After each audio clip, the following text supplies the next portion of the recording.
Pemilik tak bisa nyetir, belasan mobil mewah di Tuban rusak, ada yang nabrak garasi saat mundur.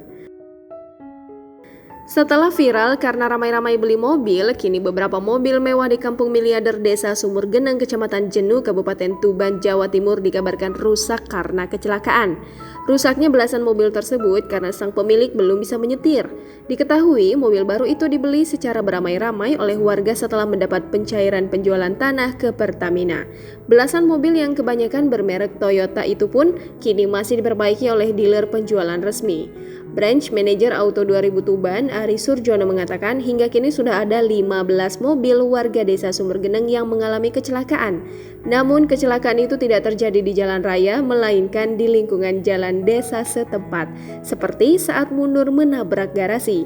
Dia menjelaskan kendati mobil diperbaiki setelah mengalami kecelakaan kecil, namun warga tidak dikenakan biaya pembayaran. Pasalnya, mobil yang dibeli sudah masuk dalam klaim asuransi.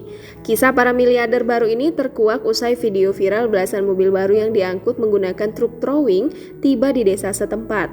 Fakta unik terungkap, beberapa warga membeli mobil baru ternyata belum bisa mengemudi. Wantono, 40 tahun, mengatakan memang tidak bisa nyetir sebelum membeli mobil jenis Mitsubishi Expander.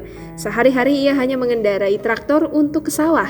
Namun setelah membeli mobil, ia kemudian diajari temannya hingga akhirnya mulai bisa mengemudi.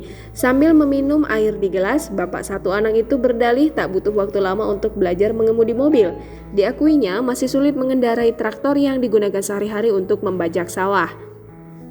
Meski sudah bisa mengemudi, namun pria yang mendapat 24 miliar rupiah itu setelah menjual tanahnya 4 hektar belum berani mengemudi ke kota.